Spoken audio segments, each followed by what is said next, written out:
Have you ever had one of those full circle moments? Well, today's episode is just that. What I'm sharing with you today is a talk that I gave to an incredible group of women in January. And I am so honored that they allowed me to share this here on the show. This group of women, which is called the Foundress, it is a thriving community for ambitious female founders here in Scottsdale, Arizona. And in a room with over 100 incredibly talented, beautiful women, I was able to share my story as well as provide some insightful tips and ways that they can continue to grow and continue to enhance their mindset as they are doing incredible things here in the Valley. So this episode, if you're tuning in on your favorite podcast platform, know that I am actually giving a talk to a group. That being said, I invite you to come on over to my YouTube channel where you can actually see the talk, the interaction, as well as the slides that I present to the group. Don't forget, if you come over to YouTube, hit subscribe, because sometimes it just hits different when you're watching as opposed to when you are listening. Either way, I just have to applaud you because you are taking more action than most by investing in yourself and listening to podcasts. If you would like to learn more about the Foundress, I will have a link in the show notes, either on YouTube and or on your favorite podcast platform so that you can learn more. And if you want to ask me, feel free to shoot me a DM. I will absolutely share how much this community has helped me, but I think you're about to hear it. So let's get started with the show.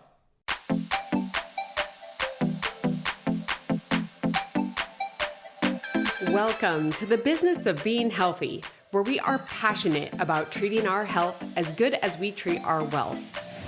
Sheley Brien here, and I am obsessed with sharing real life experiences and wisdom to help save you time, heartache, and money as you continue to grow personally and professionally. Twice a week, we push aside that BS to take massive intentional action. And I promise by tuning in, you will receive the straightforward talk you've been waiting for, filled with actionable steps that will inspire you to achieve the health and wealth you desire while you are building your empire.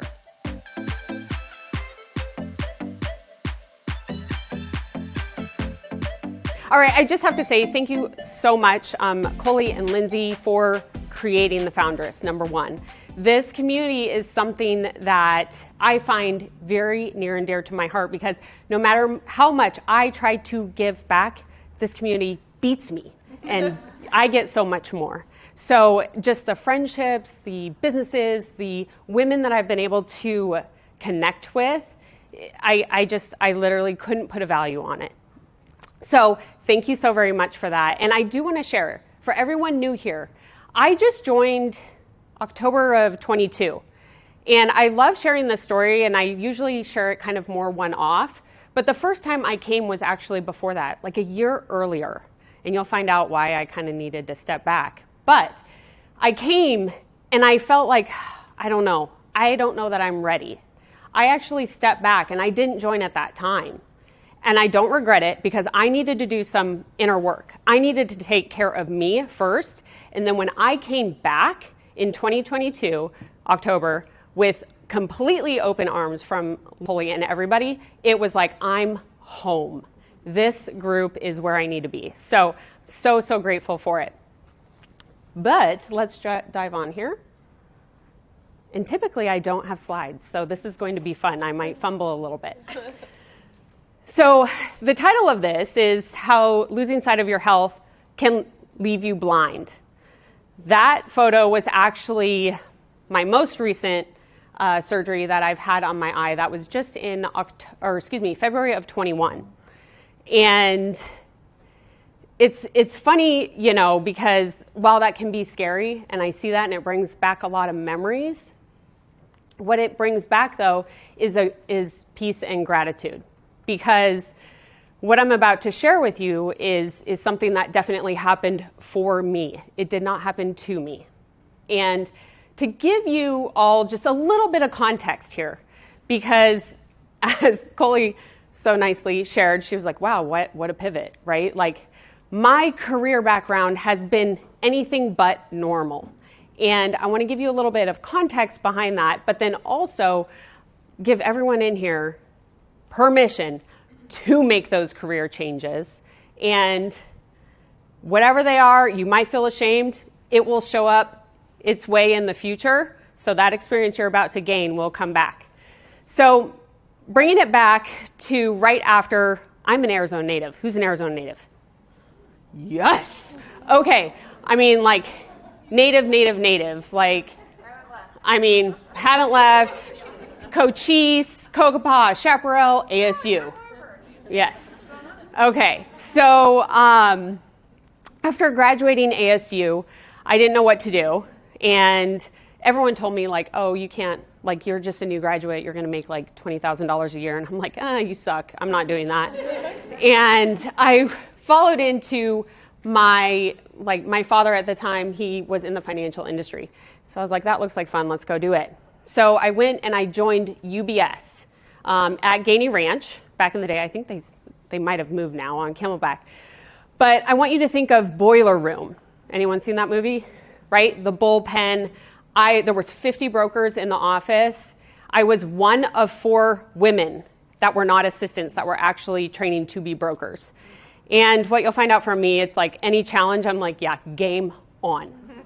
And so I'm in the bullpen. There's only 2 like each one had 15 people that were in it. And you started with a salary, but then you had to quickly grow your business because your salary decreases. You have to bring in your own money. And at that time, this was 04-ish, or excuse me, 02. It was, I got a phone book, I got a computer, and I got a phone. That's all I had. So what we did was cold calling. And that's what I did. Day in and day out. I made 400 dials a day relentlessly. And it's funny because there were so many other, like I said, the other gal, she didn't make the program. And there was only one other man that made the program. Like, the number just weeds them out because it's hard work. And you have to be willing to make sacrifices. And that's what I did. For 2.5 years, I made the phone calls. I knew 400 dials a day meant 60 contacts, which meant 4 appointments, which meant I closed 1. Like, that was my numbers. I just knew I had to hit that, and it was great, right? It was a game for me. Well, in 2.5 years, in my early 20s, I look back at this, I was like, what were these people thinking? I raised $17.5 million. So under management, that's what I had. It was fantastic. I was like, check that box. Hell yeah, look at me. I get my office. I'm now out of the bullpen. I've graduated. I've made it. And I'm walking around the office and I'm like, looking at the 2 other women that were in the office and looking at everyone else. And I'm like, holy cow, I don't want to be here anymore. This isn't what I want. Has anyone ever seen Greatest Showman? Yeah. Okay. Do you remember the scene with Hugh Grant in the beginning, right? He's in like the banking thing and he goes up to sharpen his pencil, right? He's sitting there sharpening his pencil. He looks out the window and it's a graveyard. It's headstones as far as you can see. And he turns back and he looks at his office and all it is essentially headstones. It's all these old men in there just sitting there punching the clock. That's what one day I walked into the office and that's what I saw. Like, that point in the movie, I was like, holy, that was my life. And I knew I got to get out of this. So then I actually walked away from a huge book of business. I loved my clients, but I wanted to do something different. And I moved on to the pharmaceutical industry. And in the early 2000s, what a great industry. Like, whew, let me tell you, I had an expense account. I was wining and dining. It's very changed now. It's not like this anymore. But I had a lot of fun. I also had the opportunity to launch billion-dollar drugs. I got incredible training that is unmatched. I covered at one point half of the country. I worked with thought leaders, global thought leaders. Like, I just absolutely love the industry. And I was in it for 18 years until I red pilled on corporate America. Okay? Does anybody know what Matrix? I love movies. Okay? What can I say? So I took the red pill. I saw right through the code of corporate America. And I was like, get me out. I can't do this anymore. You guys notice a little trend? And I thought, well, shoot, why not? I should just go open a restaurant. I don't have that experience. Why don't I just go do that? Right? Anybody remember Donut Bar at the Promenade? Yes, loved it. That was mine. The Cookie Monster donut. Oh my gosh. I was like, I have so many stories. We could have a whole nother talk on that. So I left my corporate job, which had a car, a 401k, the incredible insurance, golden handcuffs beyond belief. Everyone told me I was crazy. And I had worked my way up. I had had many roles at that point. I was in a leadership position when I left. And I started this restaurant. It was a franchise. I was the first one to open. And quickly... Is it Finding Donut Bar? Oh, I thought it was Finding Donut Bar. Going to Edda for lunch after this, guys. No, but I opened up this restaurant. We built it in 10 weeks and brought it out. I did all the training. I hired a team of 24. And a bakery is kind of a 24/7, right? Your crew is working through the night. Your morning crew or sales crew is in during the day. I think I blacked out during a lot of that time period. I don't remember sleeping very often. But quickly, I realized that actually the numbers weren't working on the business. So I had a lack of experience, but I had other experience to pull from. I started this restaurant, and within about really 60 days, we knew the numbers weren't working. We go to the franchisor, whole thing happens. Turns out there was fraud and misrepresentation. So everything from the franchisor was false. State of California cited them, found them guilty. It was a whole big thing. They filed bankruptcy. I got the the most expensive education I really never wanted. I didn't ask for it. But it did give me a lot of great experience. And that's something that I have truly paid for. Moving on, what was the blessing in that is that actually shut down right before COVID. So I didn't have to own a restaurant during COVID. Whew! And it gave me the opportunity to be home with my kids. Now, after this time, all during this, my husband, we have had various construction companies over the time. And I've always worked kind of behind the scenes. He also had other companies as well. And we were managing everything going a million miles an hour to where finally, at really kind of in 22, he's like, what if we shut it all down and just go all in on one? And that's our current construction company, which we've had since 2017, but like we went all in. And it has been the most lucrative, amazing, rewarding decision we've ever done. So I always forget to mention this. It's really funny. Another time I blacked out.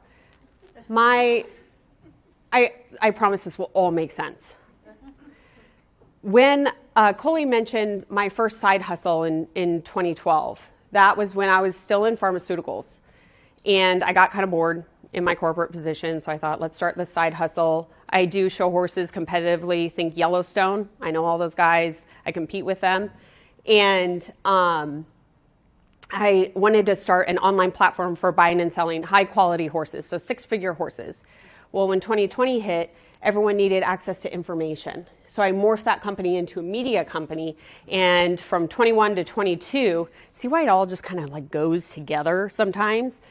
21 to 22, I held 9 live events. I had a studio here in Scottsdale. I was moderating it. I had 2 experts with me. They were 4-hour live events where I was handling questions coming in, everything. So it was my first kind of experience in media, and I absolutely loved it.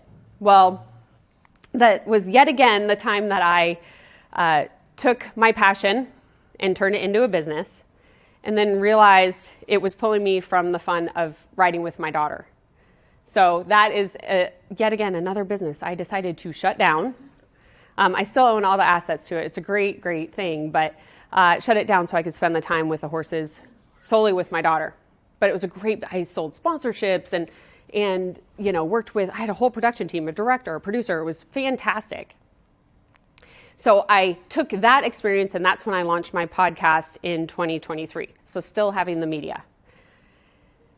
So I share all of that, one, to give you guys a little bit of context of what I'm going to share going forward, but also to give everyone permission here is that every experience that you have, every pivot that you think you can't make or it doesn't make sense, you don't need to see whether it needs to make sense right then. It will show up. All of that experience I had is what has truly helped make our construction company grow as fast as it has right now. We wouldn't be able to do it without it. But I want to bring you guys back to when I was a financial advisor and I decided to leave. At that same year, this was in 2004, I got a job with an incredible pharmaceutical company. My husband and I, we got engaged, so my fiance at the time. We're just about ready to celebrate 19 years married. And we bought our first house. So we were young, we just did all of this. And one night, we were in the new house, the box is still there. Anyone that's moved, I'm sure you get that. They kind of linger for a while. And I wake up early. Any other early risers? Yes, okay. I wake up early, and this time of year, it's still dark. And this is definitely going to date me. Not that I haven't already. But in our room, we had a TV, not a flat screen, right? Like the big old thing. And then next to it, we had the DVD player, and yes, I still had a VHS, okay? And you know how there's always lights on them? Just like the lights on. And I remember very vividly rolling over in my bed, and it's pitch black, and I'm like, that's weird. And I kind of roll back, and I'm like, okay. And I roll back, and I'm like, where are the lights? Then I start sitting there, and I'm like, in my bed, going like this. And I'm like, what the hell is going on? I can't see. Wake up Chris, because I'm obviously terrified at this point. And what had happened is I had been working my body so hard that I weakened my immune system to a virus that almost all of us have, and it has left me blind in my left eye. So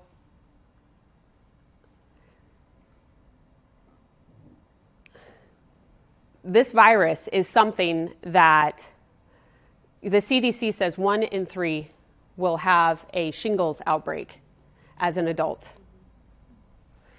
And it is something that is not talked about very much. Shingles is the continuation of chickenpox. If you've had chickenpox, you have that virus, it sits in you. Your immune system is doing the work to keep that virus dormant. And it comes out when your immune system is weakened and stress is elevated. Okay? Everyone thinks I'll handle that, then it's stress, it's fine. This is normal. Your body will tell you different in one way or another. I had no warning. So I was that unique patient. I've heard that a lot. I was that unique patient that never had any warning with this. And like I said, when I see this picture, I'll tell you straight up, in the beginning, I was pissed. I was like, what is going on? Why is this happening to me? Why me, right? Little victim. Oof, I hate that. I was there. But now, if that didn't happen to me, I don't know that I would be here right now. Truly.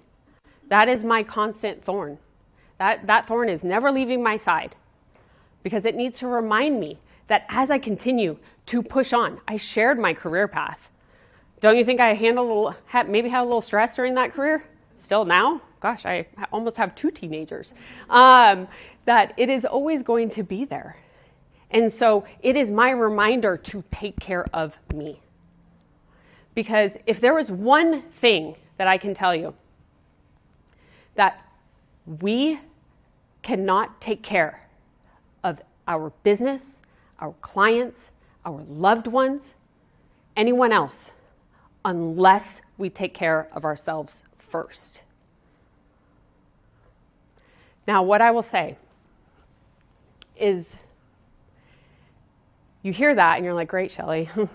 I'm trying to do all the things and work out. And you may have come into this one being like, oh, I'm going to hear about the latest diet and exercise plan.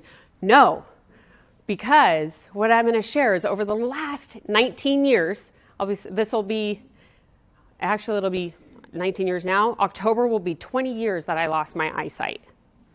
I didn't let it stop me.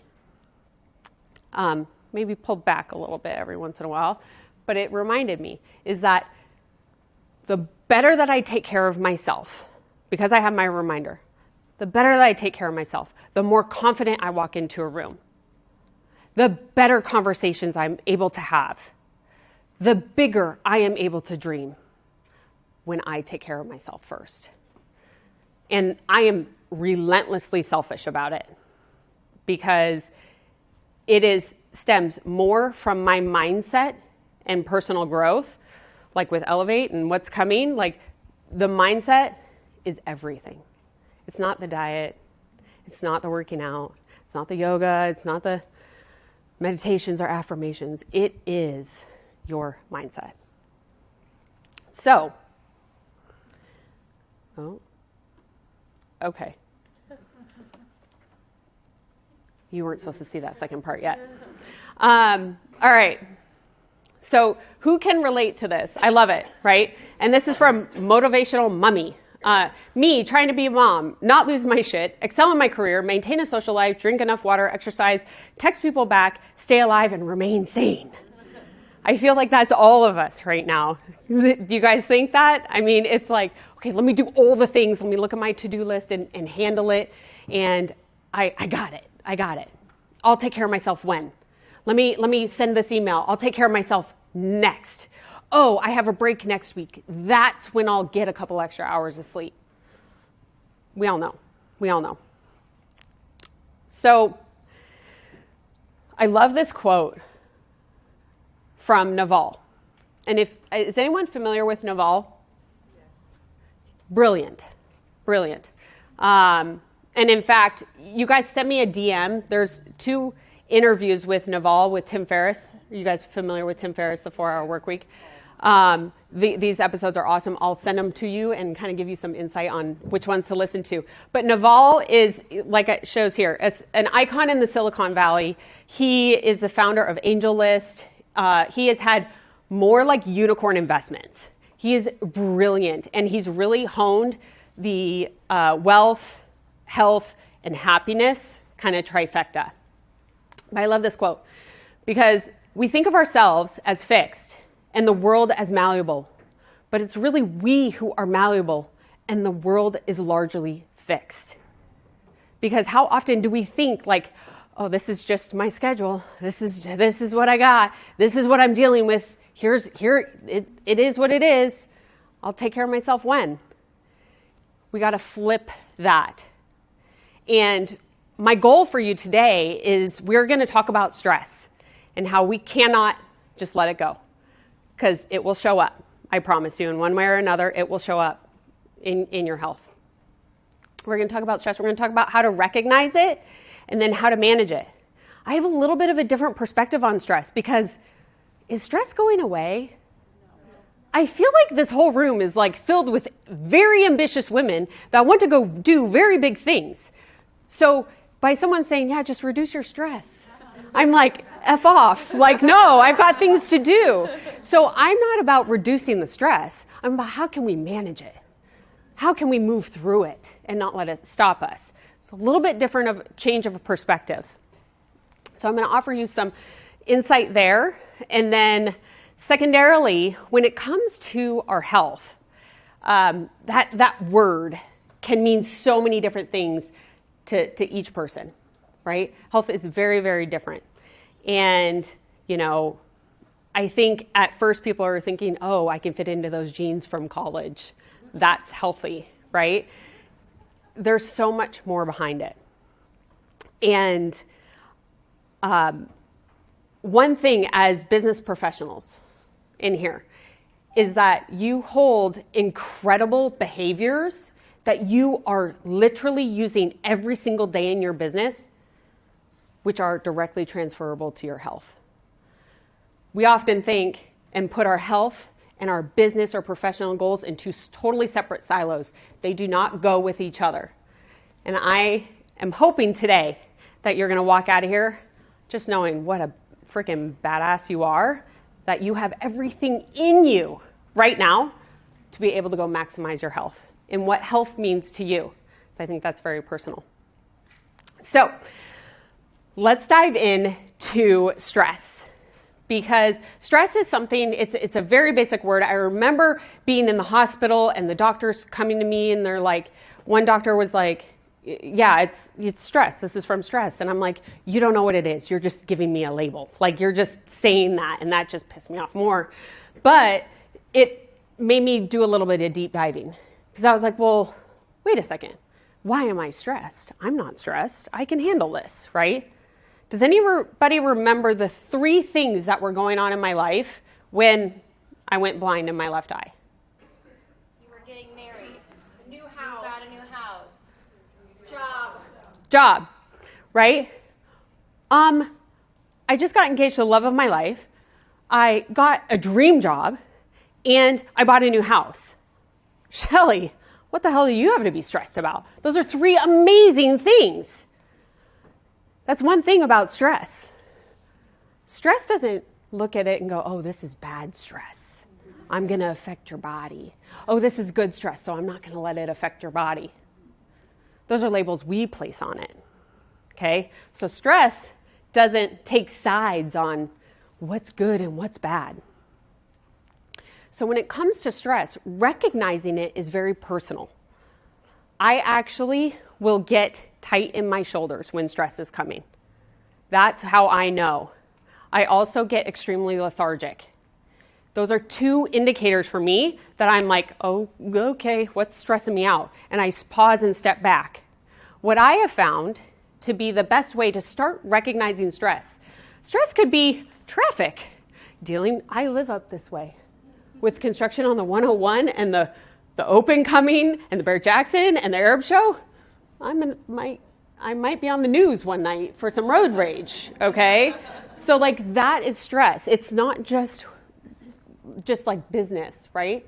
And so what I have found is the best way is to actually grab whatever it is that you have with you.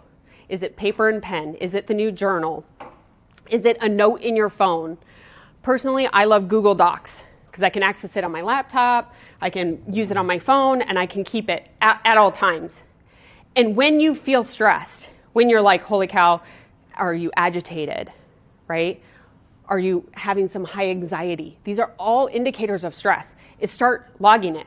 It's my drive in the morning. It's getting the kids ready. It's this client meeting. It's walking into opportunity to close business. And I am stressed. I am stressed about it. Start logging all that. What I would recommend is take 1 week. This isn't a long, laborious task. Take 1 week and start tracking all of it. Then go back and find your trends. You will find trends when it happens, okay?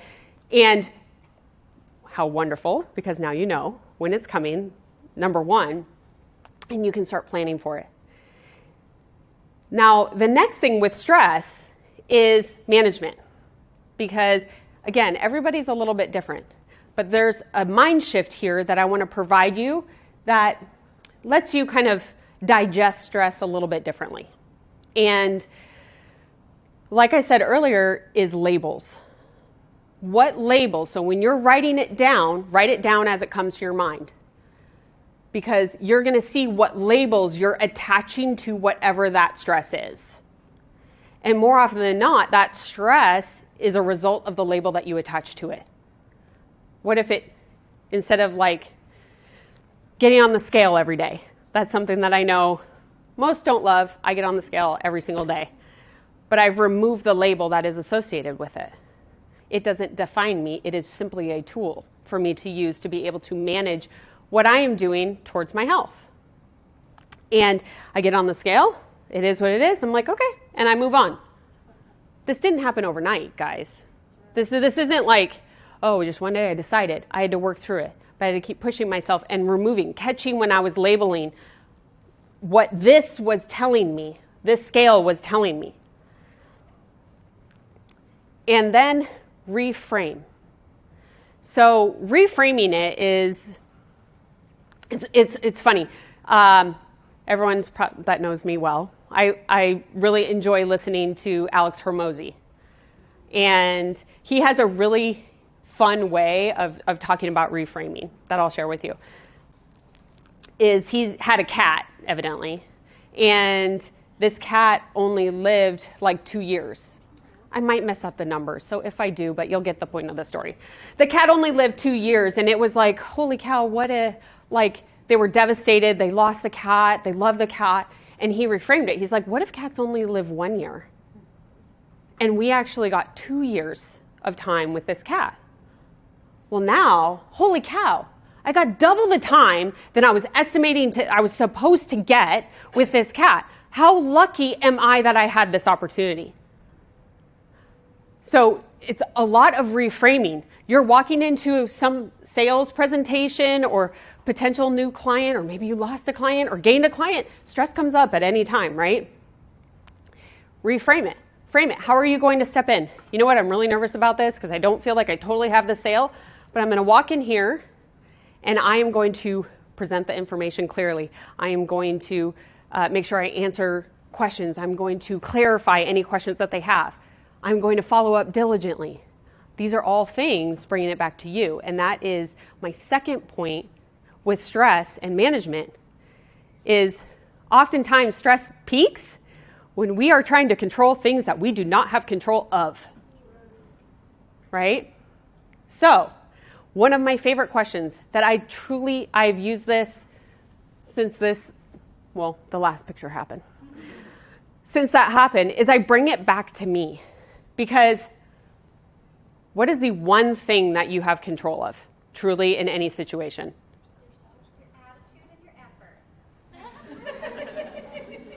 You're the best. You're the best. It's you, your attitude, your effort. It's you. That's actually a really freeing thing when you think about it. Because as we are trying to control employees, as we are trying to control subcontractors on a construction site, as we are trying to do all these things and you're like controlling stuff, I don't have control of these subcontractors. I mean, I have a contract. I can hold them to that, but I can't make them get out of bed. I can't make them show up on time, right? But what can I do? I can give them different dates to show up so they actually show up on when I wanted them to. I can bring it back to me. And so the question I ask myself literally all day long, whenever stress hits me, what can I control? And it's me. I'm working with something at my son's school right now with the principal. That's my call after this. What can I control? Me. I can't control the school, but I can control how I am going to show up and the information that I am going to present to handle the situation, right? I can think about, she says this, what can I control? I can say this. I can have this in my back pocket, right? So when stress is coming, bring it back to you. That is so freeing. You only have to worry about you. Your client walks away. You give the best freaking presentation in your life. They should be like asking where to sign, jumping up and down, but they don't. That's okay. What can I control? I'm going to control that they made a mistake. And I'm going to show them with my effort. I am going to show them with my follow-up. I'm going to show them with my grace and my integrity and how I am going to show up with maybe a competitor of theirs. Like, I am going to control me. That is one tool, and it's a great tool to use with your teams and children. I ask all the time. Someone comes to me complaining. I remember at Donut Bar complaining about something. I'm like, what can you control? Brought it back to them. We moved on, right? I'm not here to listen to complaints. So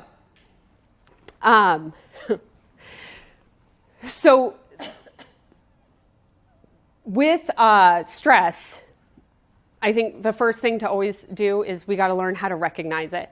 And you'll notice 1 week, you'll have a pretty good trend. And maybe once a year you do this exercise, and maybe you only need to do it for a couple days, is just start logging like when your trends are or when your stresses are so that you know when they're coming. Then when it comes to management, because stress is not going away, is what label do I have? How can I reframe it? And what can I control? And it always comes back to you. That is my best advice that I can give you, that from over the last almost 20 years that has helped me, right? And this also goes to, right, your health. Oh, I had a meeting placed on my schedule at the end of the day. I guess I can't go to the gym. Okay, well, what can you control? Well, I could go for a 10-minute walk when I get home. Yep, you can, right? So you're going to start calling yourself out a little bit. Feels good, quite honestly, when you're doing it to you instead of someone else doing it to you. But if you need someone to call you out, I am that girl. I will do it all day long because I expect that of you guys to me. All right, how we feel about stress right now, being able to recognize it and manage it. A little stressed.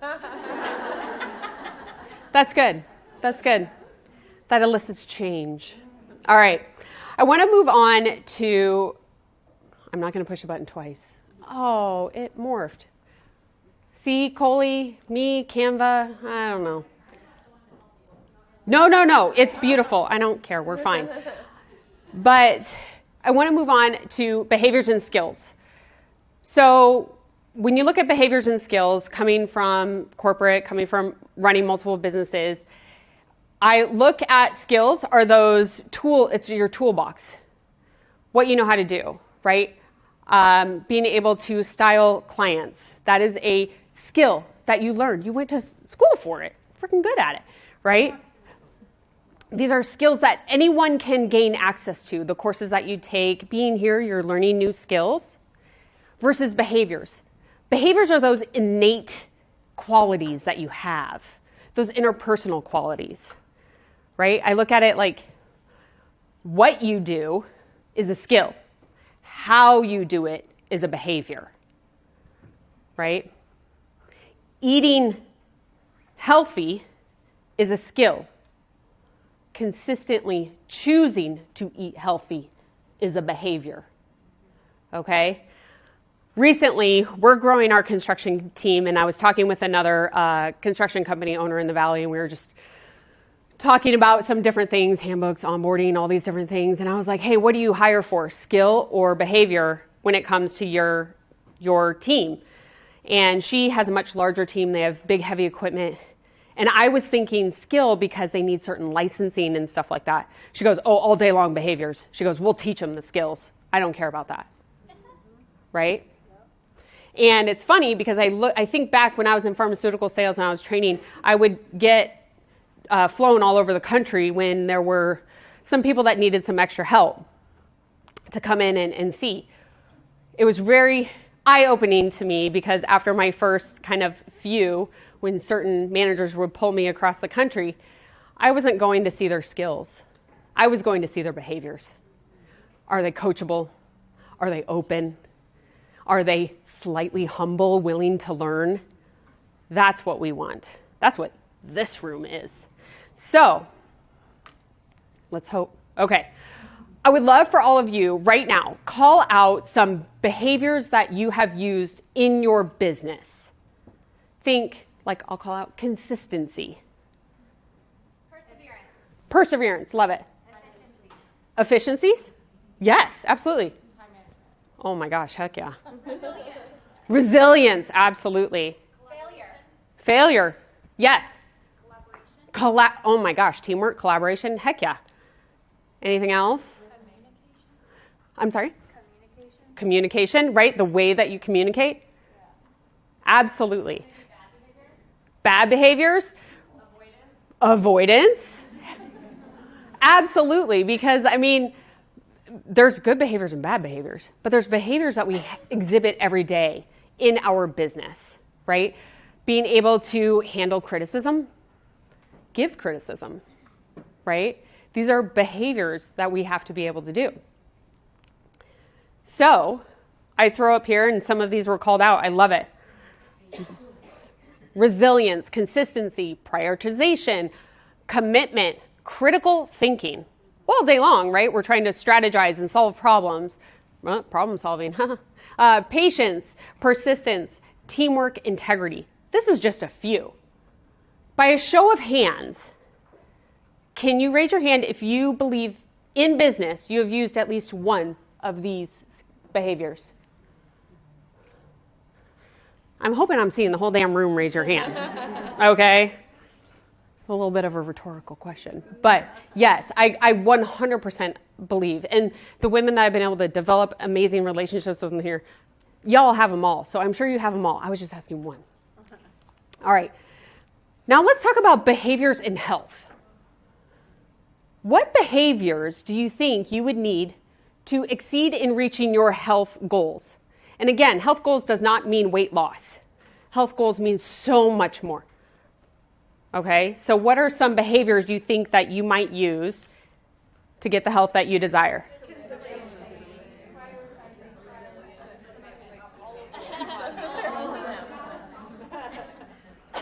You guys are so smart. Seriously, so smart. Oh my God, it's the same ones. No, okay, so I put this up here to show and demonstrate. Every single one of you raised your hand. If you didn't, I freaking raise your hand for you because I know that you have these. So in your health, you have the behaviors to already be successful. But often you're like, I hear this probably the most, is I can't be consistent with eating healthy. I can't consistently eat healthy, right? But damn, you're consistently making prospecting appointments. You're consistently making social media content. You're consistently following up with your clients. You're consistently coming to the Foundress meetings. I just proved you have the behavior of consistency. Let's lean on that behavior and transition it over to your health. You can be consistent in whatever it is that you want to do in your health. Is it building a team, right? I have a team of health advisors, not just for my eye, but for everything else, Eastern and Western. I think it's important to have both aspects of it because these behaviors are the very things that are making you successful in your business. They are the very thing that will make you successful in your health. So, can I get an agreement that we all have at least one of these behaviors that we can be consistent with our health? Okay, I appreciate that. I appreciate that. And if I were to give anybody, because I would need a whole heck of a lot more time to talk about some skills for health, but if I were to give anybody any advice, something that I wish I would have done 15 years ago, was to increase my skill of nutrition, understanding nutrition, right? So if you can, because this is, again, skills are things that we can develop very easily. We can take courses, we can watch YouTube, we can talk to friends or experts, we can hire somebody. The skill of nutrition is understanding what a carb, fat, and protein is and how your body needs all of them every single day. And what I would say is once you understand that, make sure, just like in stress, we're watching our labels, watch how you label the foods that you eat. Because if I had an apple in one hand and I had Sour Patch Kids in the other, what would you label the apple? Healthy. Good, healthy, Sour Patch Kids. Bad, okay? You are now eating that label. This bad food, this bad thing, this unhealthy thing, you're eating that label. So just like in your stress is how you label it, make sure you watch the labels that you attach to your foods. It's incredibly important. All right, so I just have to say thank you so very much for allowing me to be up here and share some of my journey with you. This is my podcast. If you enjoyed this today, I have an incredible guest on. We talk both business and health. It's not one or the other. And I would absolutely love, quick, hit subscribe. If you love it, leave a review. I call out the reviews online. But I do want to say Thank you, obviously, to Coley and Lindsay. And my goal today was twofold. We were going to talk about stress, how to recognize it, how to manage it, and then understanding that y'all have the behaviors that you want to be healthy. Just transfer them, leverage them, put them to use. And if you don't believe that you have one, come talk to me. I promise I will find those behaviors that you're using in your business, and I will show you how to use it in your health too. All right. Thank you.